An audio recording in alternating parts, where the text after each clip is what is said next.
नमस्कार। आपके अपने YouTube channel GK Chopra ji में आपका स्वागत है। जो हमारा टॉपिक चल रहा था वाक्य में, वो था साधारण वाक्य। साधारण वाक्य हमने पूर्ण कर लिया था। आज का जो हमारा टॉपिक है वो है संयुक्त वाक्य। संयुक्त वाक्य।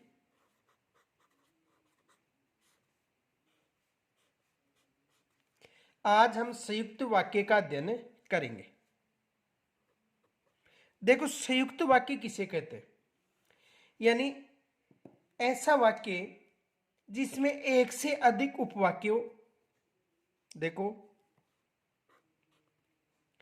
एक से अधिक तो उपवाक्य हो, एक से अधिक उपवाक्य हो,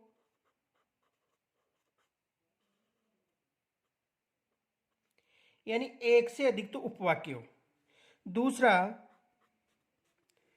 साधारण हो, यानी सभी जो उपवाक्य हैं वो कैसे हो? साधारण हो।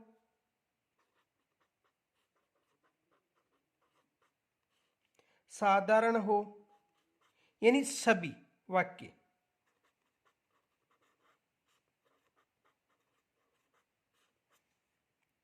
और सभी उपवाक्य स्वतंत्र होते हैं। सभी उपवाक्य स्वतंत्र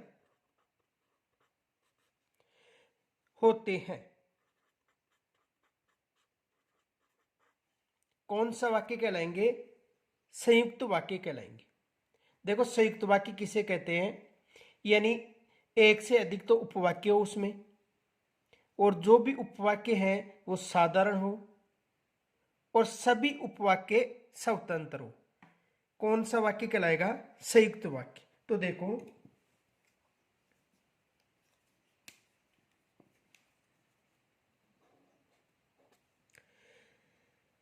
वह वाक्य जिसमें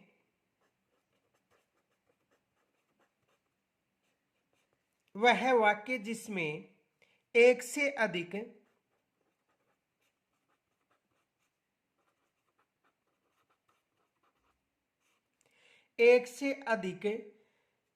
साधारण व स्वतंत्र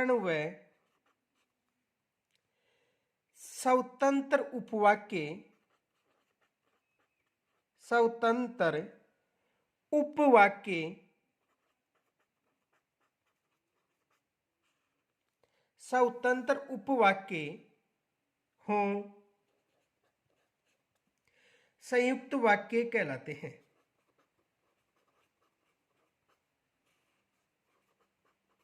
संयुक्त वाक्य कहलाते हैं।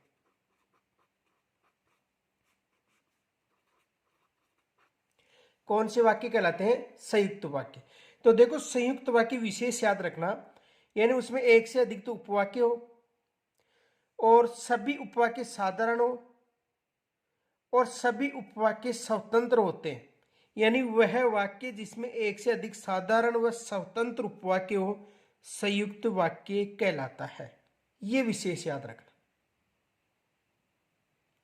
आगे देखो,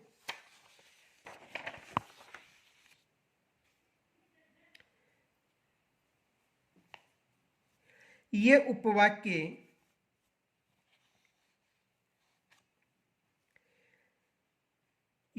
उपवाक्य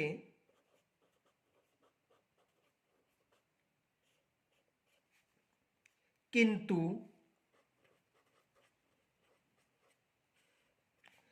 लेकिन,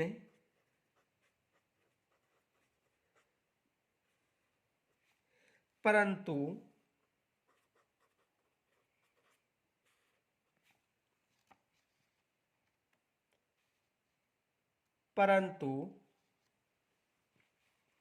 और, या, अथवा तथा अपितु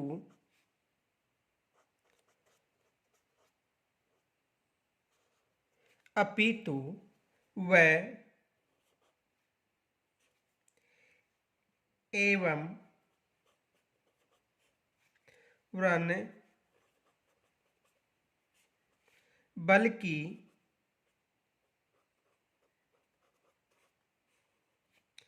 आदि योजक इत्यादि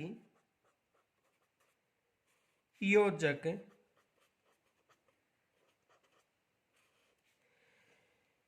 शब्दों से जुड़े होते हैं, शब्दों से जुड़े होते हैं।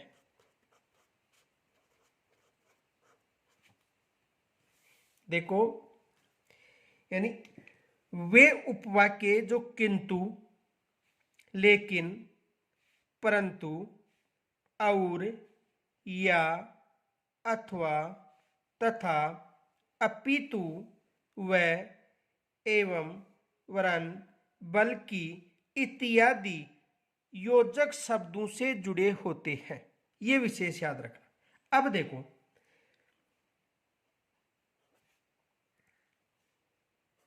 राम पढ़ता है, राम पढ़ता है, श्याम सोता है।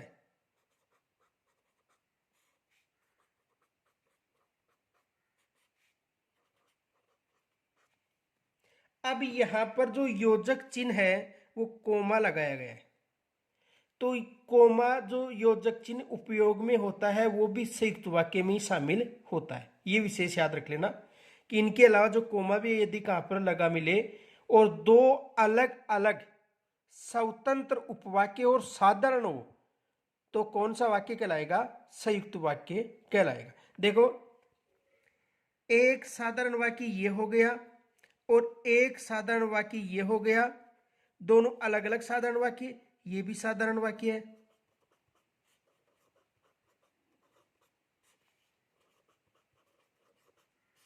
और ये भी साधारण वाक्य है।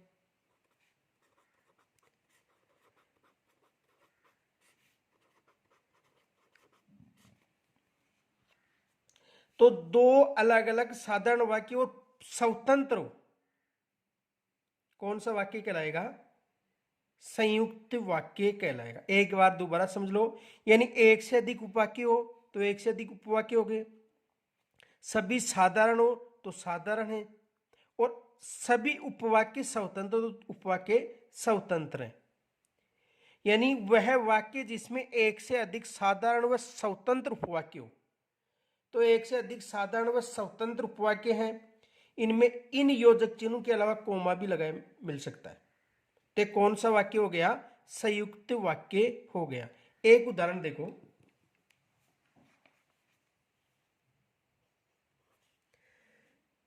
शर्मिला खाना बनाती है,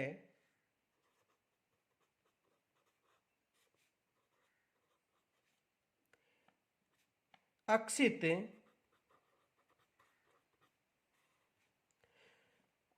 पुस्तक पढ़ता है और नक्षित गाना सुनता है। नक्षित गाना सुनता है।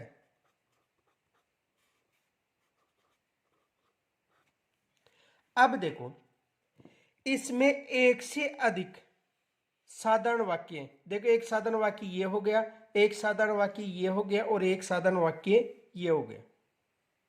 एक से अधिक साधारण वाक्य, और सभी साधारण वाक्य स्वतंत्र हैं। सभी साधारण वाक्य क्या है?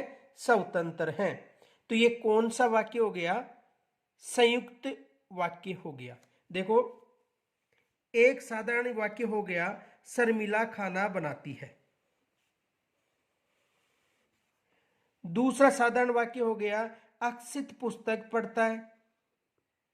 और तीसरा साधारण वाक्य हो गया नक्षित गाना सुनता है। तीन साधारण वाक्य हो गए, यानी कहने का मतलब एक से अधिक उपवाक्य और सभी साधारण वाक्य हो और सभी उपवाक्य स्वतंत्र होते हैं। कौन सा वाक्य कहलाता है? संयुक्त वाक्य कहलाता है।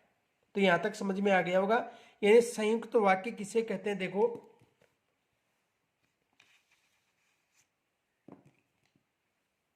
विशेष याद रखना नोट,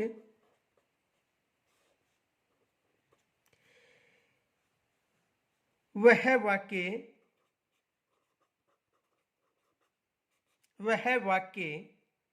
जिसमें एक से अधिक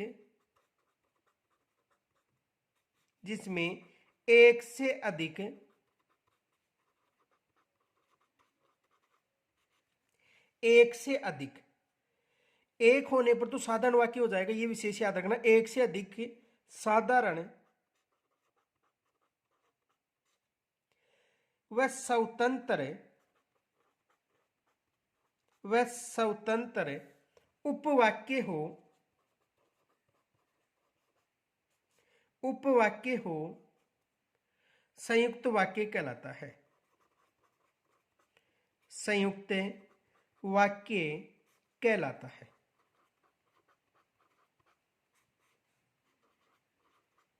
यहां तक समझ में आ गया होगा।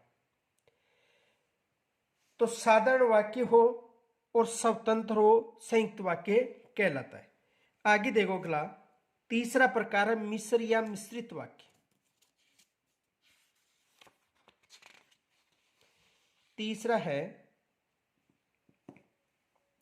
मिश्र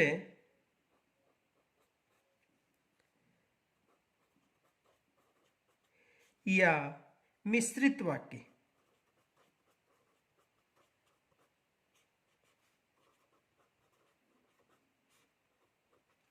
मिश्र या मिश्रित वाक्य।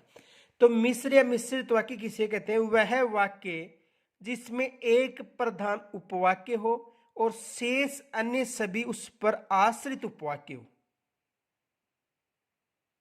क्या कहलाता है? मिश्र या मिश्रित उपवाक्य। देखो, वह वाक्य जिसमें एक प्रधान उपवाक्य हो और शेष अन्य सभी आश्रित उपवाक्य हो, क्या कहलाता है? मिश्र या मिश्रित वाक्य कहलाता है। यह विशेष याद रखना। तो देखो,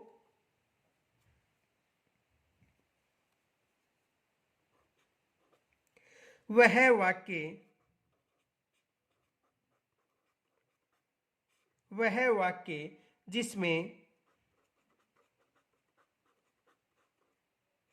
जिसमें एक प्रधान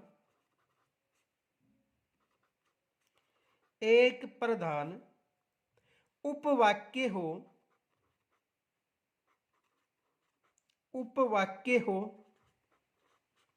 एक प्रधान उपवाक्य हो तथा शेष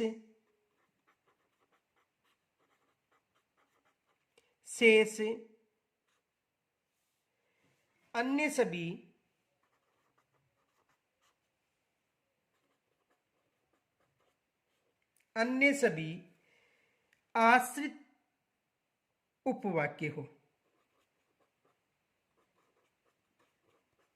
आश्रित उपवाक्य हो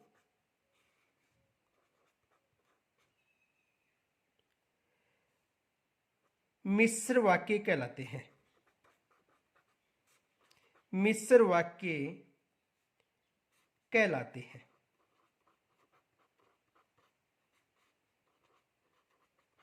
कौन से वाक्य कहलाते हैं? मिश्र वाक्य कहलाते हैं। ये विशेष याद रखना। अब देखो, जो मिश्र वाक्य है उनकी योजक चिन्ह देखो। योजक चिन्ह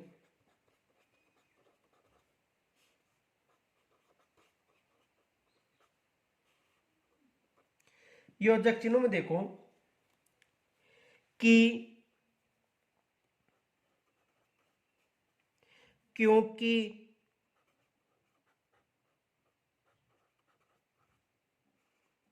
की हो, क्योंकि हो, जो हो, जिसे, जिन्हें, जितना,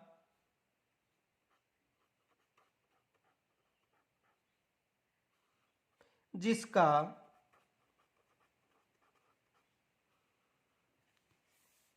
जैसे जैसे, जैसे जैसे, ज्यों ज्यों,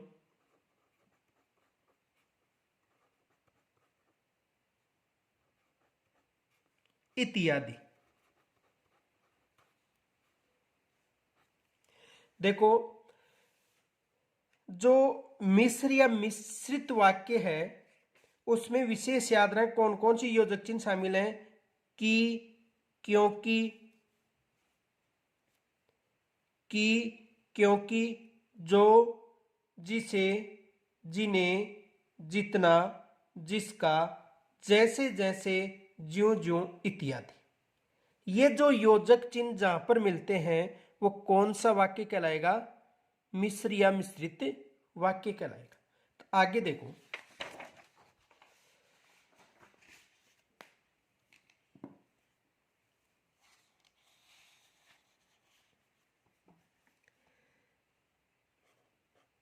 गांधी जी,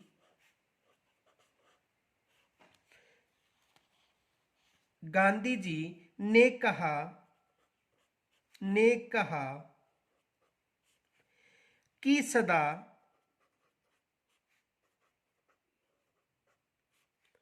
सत्य बोलो,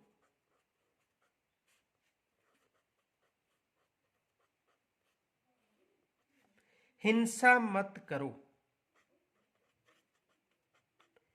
हिंसा मत करो। गांधी जी ने कहा कि सदा सत्य बोलो, हिंसा मत करो। अब देखो,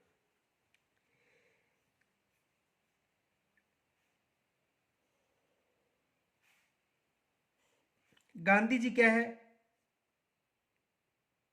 कर्ता का उद्देश्य हो गया और कहा क्रिया विधेय हो गया।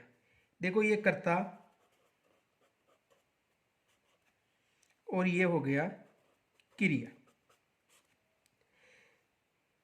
अब देखो, कर्ता का मतलब उद्देश्य और क्रिया का मतलब विधेय। तो ये कौन सा वाक्य हो गया? साधारण वाक्य हो गया। कौन सा हो गया? साधारण।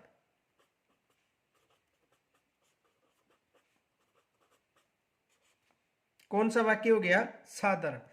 और ये प्रधान उपवाक्य है। कौन सा वाक्य है? प्रधान। क्योंकि इस उपवाक्य पर ये आश्रित है कि सदा सत्य बोलो, हिंसा मत करो। किस पर आश्रित है? इस उपवाक्य पर। तो ये प्रधान उपवाक्य हो गया। प्रधान उपवाक्य, ये कौन सा हो गया? प्रधान उपवाक्य हो गया। आगे देखो, ये जो है कि सदा सत्य बोलो और हिंसा मत करो, ये आश्रित उपवाक्य हैं। दोनों कौन से उपवाक्य हैं? आश्रित उपवाक्य।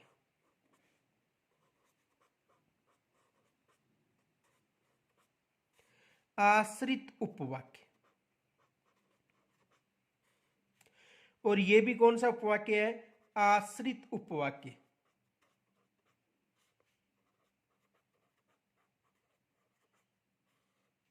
तो देखो, ये प्रधान उपवाक्य हो गया। और अन्य सभी ये जो आश्रित उपवाक्य हैं वो किन पर आश्रित है? प्रधान उपवाक्य पर, जो साधारण वाक्य में से। लेकिन दोनों साधारण वाक्य जो आश्रित उपवाक्य हो गए किन पर? प्रधान उपवाक्य पर। यानी गांधी जी ने कहा, किसने कहा? गांधी जी ने कहा कि सदा सत्य बोलो, हिंसा मत करो। तो ये दोनों आश्रित उपवाक्य किन पर हैं? प्रधान उपवाक्य पर। तो ये कौन सा वाक्य हो गया? साधारण उपवाक्य हो गया। आगे देखो, एक फैक्ट याद रखना, नोट। आश्रित उपवाक्य का आरंभ योजक चिन्ह से होता है, ये विशेष याद रखना। ये जो आश्रित उपवाक्य हैं इनका जो प्रारंभ है या आरंभ है वो किन से प्रारंभ होता है? योजक चिन्ह से, ये विशेष याद रखना। आश्रित आश्रित उपवाक्यों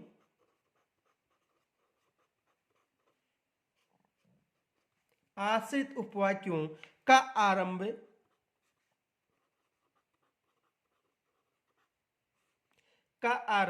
योजक चिन्ह से होता है।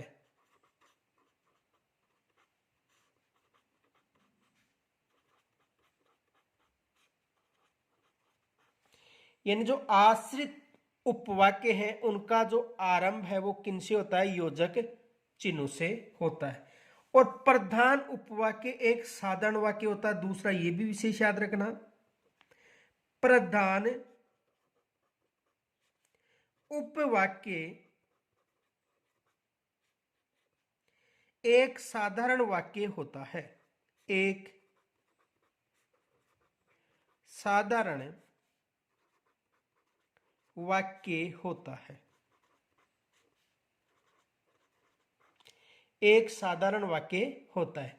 देखो, जो प्रधान उपवाक्य है वो साधारण वाक्य होगा और आश्रित उपवाक्यों का जो आरंभ है वो योजक चिन्ह से होता है। ये विशेष याद रखना।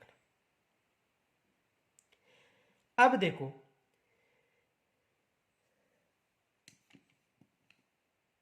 एक विशेष फैक्ट और याद रखना, यदि मिश्र वाक्य के सभी उपवाक्य योजक चिन्ह से आरंभ हो। देखो, यदि मिश्र वाक्य है और उसके सभी उपवाक्य योजक चिन्हों से आरंभ होते हैं तो अंतिम उपवाक्य प्रधान वाक्य होगा। यह विशेष याद रखना। यदि मिश्र वाक्य के सभी उपवाक्य योजक चिन्ह से आरंभ हो तो अंतिम उपवाक्य प्रधान उपवाक्य होता है। देखो, जैसे आ गया जिसकी लाठी उसकी भैंस।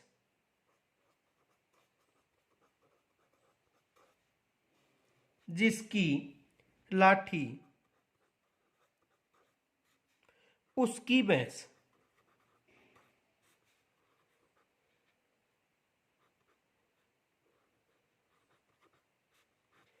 अब देखो, ये भी योजक चिन्ह है और ये भी योजक चिन्ह है।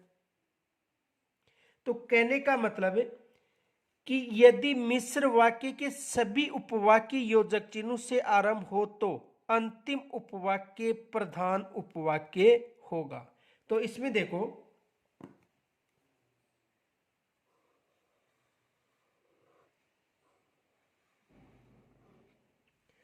ये प्रधान उपवाक्य है और ये आश्रित उपवाक्य है। ये कौन सा हो गया? प्रधान उपवाक्य। और ये कौन सा हो गया? आश्रित उपवाक्य। यानी यदि मिश्र वाक्य के, देखो आगे,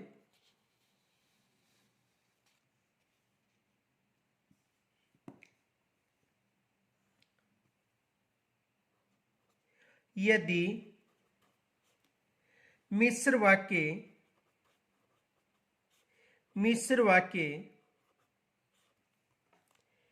के सभी यदि मिश्र वाक्य के सभी उपवाक्य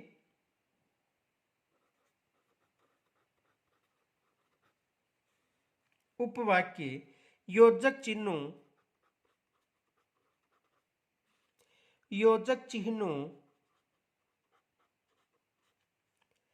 से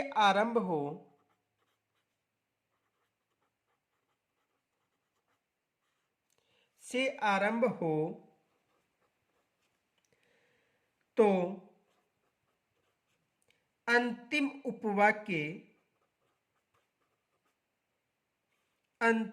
उपवाक्य प्रधान उपवाक्य प्रधान उपवाक्य होगा। यहां तक समझ में आ गया होगा कि यदि मिश्र वाक्य के सभी उपवाक्य योजक चिन्ह से आरंभ हो तो अंतिम उपवाक्य क्या होगा? प्रधान उपवाक्य होगा। आगे देखो,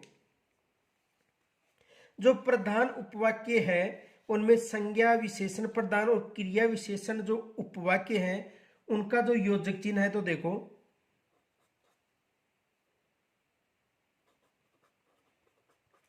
संज्ञा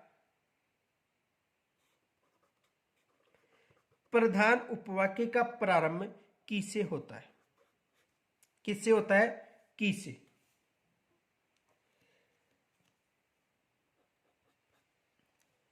विशेषण प्रधान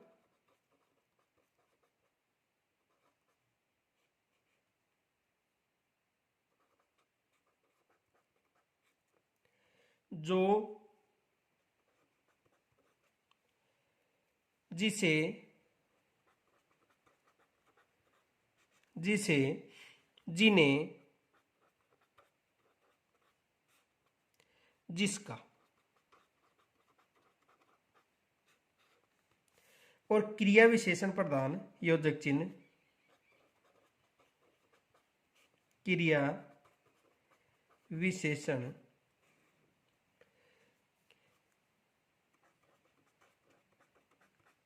जितना जैसे जैसे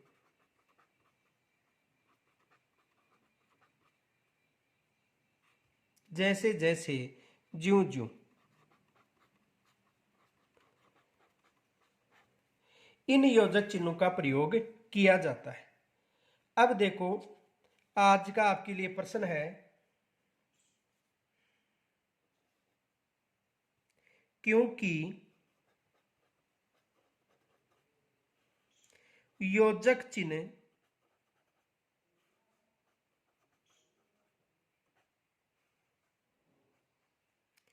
क्योंकि योजक चिन्ह संज्ञा प्रधान उपवाक्य में शामिल होता है या विशेषण प्रधान या क्रिया विशेषण में, यह आपको बताना है। जो क्योंकि योजक चिन्ह है, कौन सा योजक चिन्ह? क्योंकि। क्योंकि योजक चिन्ह संज्ञा प्रधान में, विशेषण प्रधान या क्रिया विशेषण में होता है, आपको बताना है। आगे देखो,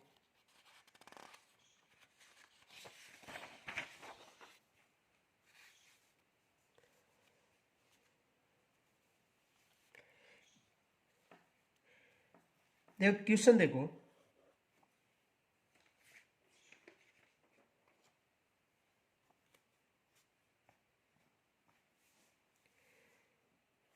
यदि वाक्य में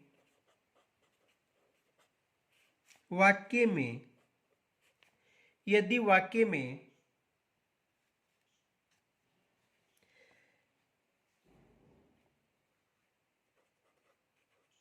कर्ता एक हो, यदि वाक्य में कर्ता एक हो और क्रियाएं एक से अधिक हो,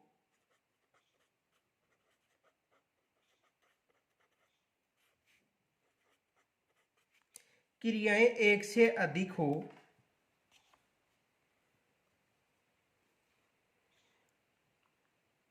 तो सभी क्रियाएं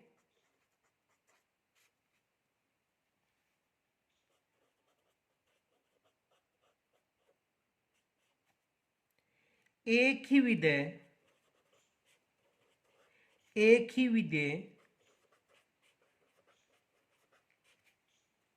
मानी जाती है।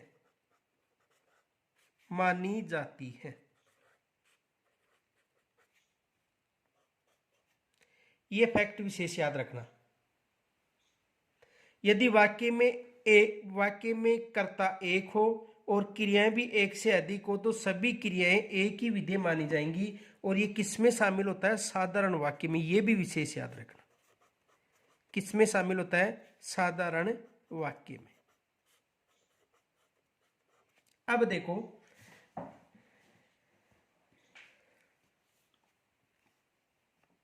क्वेश्चन देखो,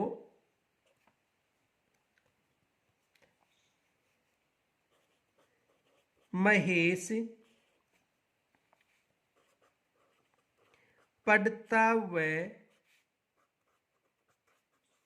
लिखता है।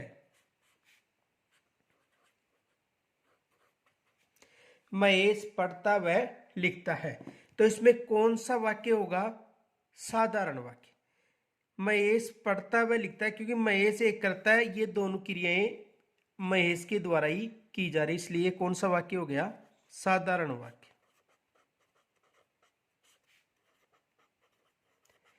ये कौन सा वाक्य हो गया?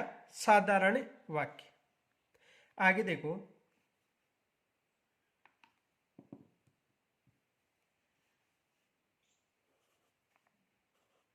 राम पढ़ता है, श्याम सोता है,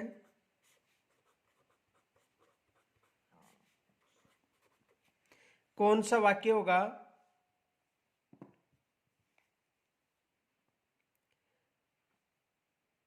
राम पढ़ता है और श्याम सोता है, तो यहां पर कौन सा वाक्य होगा? संयुक्त वाक्य होगा, क्योंकि दो साधारण वाक्य हैं और सभी वाक्य क्या है? स्वतंत्र है, इसलिए यहां पर कौन सा वाक्य होगा? संयुक्त वाक्य।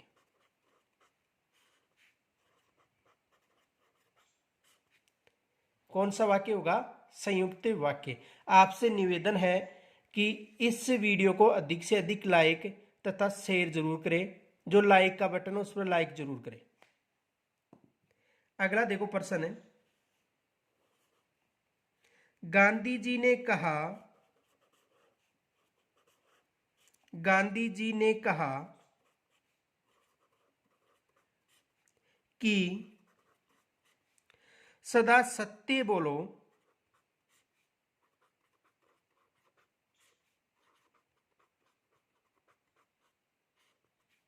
हिंसा मत करो।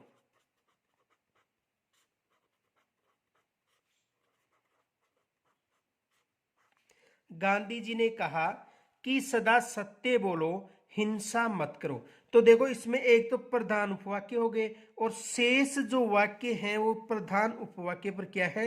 आश्रित है। ये तो क्या हो गया? प्रधान उपवाक्य हो गया।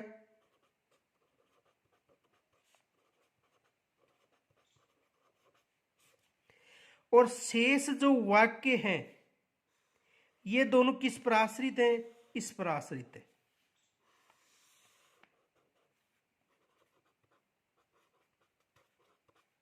किस पर आश्रित है?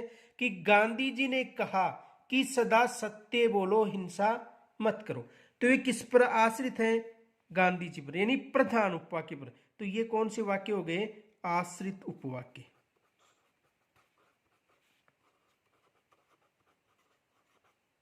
अब बताओ ये कौन सा वाक्य है? तो ये होगा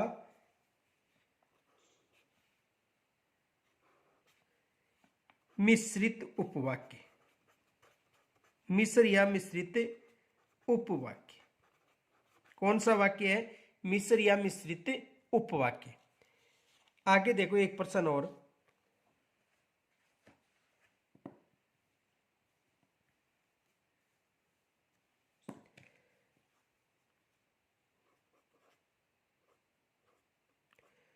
कुत्ता व बिल्ली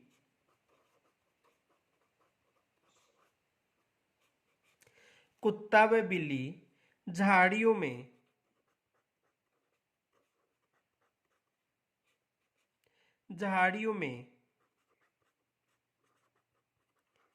बैठे बैठे चूहे की प्रतीक्षा कर रहे हैं। यानी कुत्ता व बिल्ली झाड़ियों में बैठे बैठे किसकी प्रतीक्षा कर रहे हैं? चूहे की प्रतीक्षा कर रहे हैं। तो ये कौन सा वाक्य है? देखो, इसमें कुत्ता व बिल्ली उद्देश्य यानी करता है, और ये शेष क्या हो गया? विधेय हो गया। ये उद्देश्य हो गया और ये एक क्या हो गया? विधेय हो गया।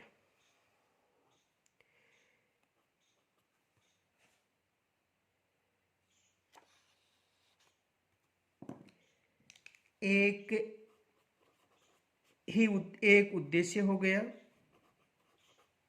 और एक ही क्या हो गया? विधेय।